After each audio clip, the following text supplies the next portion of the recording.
Hi everyone. Today we were going to show you our new tool that we built for everyone and want to share how to use it and what is it about.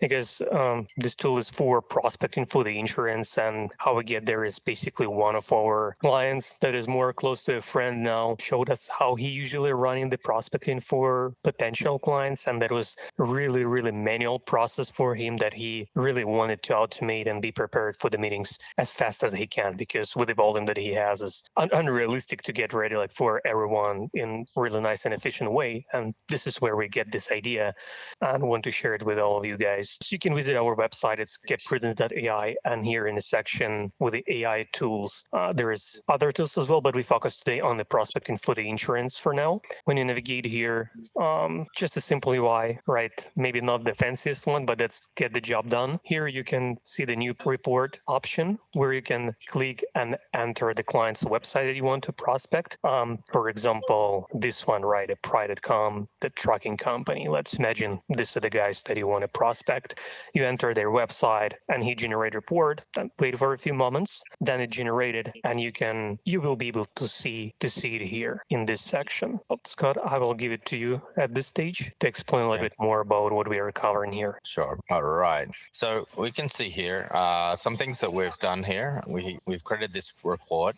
You have the ability to download, share it, and create a new report. The standard disclaimer here that's important. So first of all, we get an overview of the company. So we can see that we're looking at someone, it's a US freight company. We're focusing on the US here with the headquarters. We can see that the site references, they've got 900 trucks and, they're operating 24/7 nationwide. Obviously, that's very important when we're talking about insurance because we're talking about the geographical areas that need to be covered. And we're talking about the likelihood. Here we created the likelihood need of different product lines. Here we're talking about general liability, property. Obviously, there's a lot of physical locations here that we're talking about. Workers' compensation, obviously prime for trucking. Cyber is less, but cyber here is important. The system identified cyber was important because of the applications that they're using Yeah. and the commercial auto. So this is obviously, subjective, but this is kind of where we see like the certain needs, the strength of the needs for each of those product lines. Yeah. And they also have their own application from their website, right? Like we manually Yeah. check that, and they have their own app. And I think cyber is actually might be the really good fit, and that's good that it's highlighted here. Yeah, and so here we say why they're likely to need insurance. So this is really from from a broker's point of view. This is your selling points that you can have. So this is kind of handy, if you're going for a pre-call or you're cold prospecting, you're looking for this, or you're just looking to on-sell.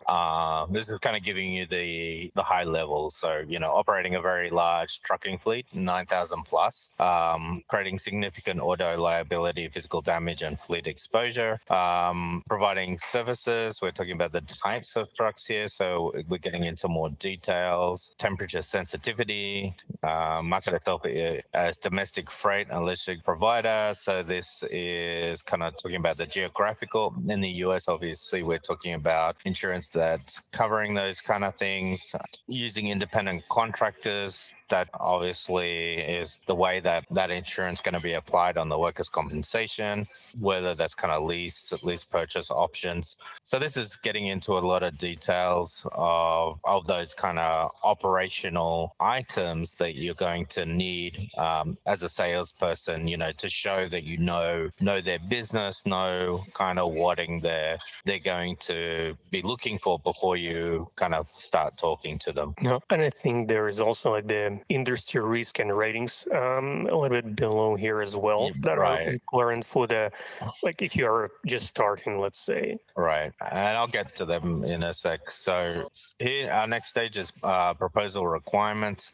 So obviously, this is it's an estimate. This is kind of pre-stage, but it's setting the expectation of what they likely need to get. The standard loss runs, but also across your cyber, because it's identified as mobile apps, the logs, the backups, incident reports. So preliminarily, we can get an understanding of what they're going to need to clear to get all these different product lines insurance, submission of payroll, environment, pollution, umbrella, which is probably going to be very important in this type of industry. So this requirements here is proposal requirements. What's going to be required to create the proposal, working requirements. There's going to be a standard internal things of like diagrams, your safety programs, and all these other details. Yeah, more like the, let's say, generic checklist for yourself, right? To go through, like maybe, oh, if I forgot something, what I need to check. So the next section is why we added this section, the industry risks and ratings, is when we're selling, brokers are selling, they may need to associate like this is not your singular company, but what are the risks in the industry in general. So this is giving the overall picture because you may not even have enough information about a customer. But here because we are looking at the long haul USA trucking, that industry risks are kind of known. So we can look at the types of exposures, the type of risk that company's going to have. So, why they have a sense of urgency to buy different types of insurance and what are the most likely risks that are going to occur to them, whether they know it or don't know it, because they might know their business, but here we know the interests, the industry in general. And even things like here, like the exposure of like what happens if the mobile app makes an error, what kind of exposure is that, missing deadlines, liability, hacking, and all these other items. So these are all items which are kind of, as I said, in general, but they're focused on the industry to help you sell to that customer. And how do you use any of this, Andrew? Yeah, our client that used this is the main part what he was actually looking for as well. For quickly analyze, like if he has like 10 calls a day, like one by one, he needs to really scope it out pretty quick. That's really helped him. But we're still waiting on more feedback to improve it from our internal point of view. And insurance application key information. So this is kind of like more factual information. This is AI driven, and it's all the information that we have that we search. We search lots of different websites, put them together to collate this information. But as like any other website, the information may be up to date, may be out of date. It's just the information we know at this point in time. So we can see the hazard exposure, brokerage operation, leasing operations, and so forth. So this is kind of pulled from not just necessarily their website, but also from other third-party websites that we've gone here. These are all the assumptions kind of we're making here because we either sure or not sure about specific information. Successful leases may create separate finance and exposure. So this is a very common in trucking, for example. This is a good assumption where the individual trucker may have their own lease and risk that we're not aware of within these kind of exposures. And this is just kind of providing you that information, good background information where we're making the most assumptions. Financial signals, like are they financial signals give us an idea of, what type of cash flow they're having, what type of indication and growth. So we can see here that Prime is sustainable, with 900 plus 9,000 plus drivers, non-drivers, multiple business lines. So they're a little more exposed to risk diverse in the sense that they're covering out different lines of products here. And, we don't have their finances here, or we were not able to find them. Maybe they're sitting behind different systems. So when we try to get the financials, we're looking at government websites to try to find any kind of financial information, but that's not always publicly available. But this will give you a sustainability. Yeah, but still, it's already saving lots of the like time and manual like research and spending the time like searching, clicking all these links and giving all the summary all in one place aggregated. It's saving lots of the times.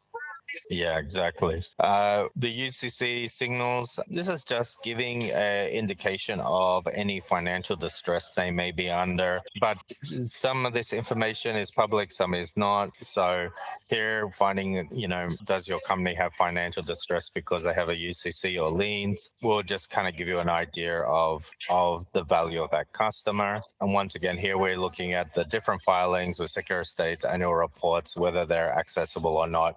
So, you can see if the company is currently up to date with their filings, if they exist or not within the company. So some of these filings are public, some are not. So depending by state in the US. And in general, that's everything we collect. So the focus has been, as I said, the original parts is how you're going to sell to the customer.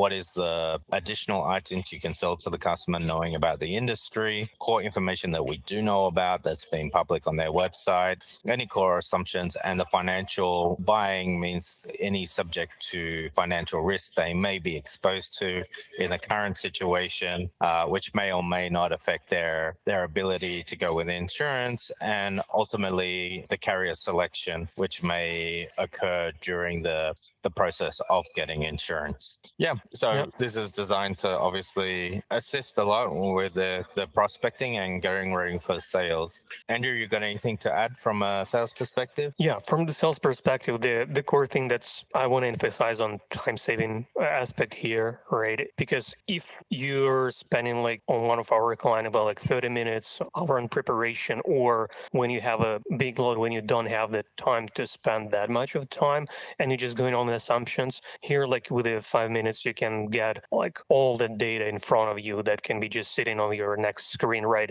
Even during the call, right? Or before that, if you have 5 minutes to quickly scope through that information, highlight all important parts for yourself, and be ready for the next call. That's the key point of what was covered for this client, and I hope that will cover a lot more use cases for other folks in the industry on the sales and get them more prepared on the call. Because right now, more you're prepared before a call and on the call, the more likely you will sell and close the client. Awesome. So yeah, that is our prospecting tool. And if you've got any questions or suggestions, please feel free to reach out and yeah, and let us know. Yeah, thank you. Thank you.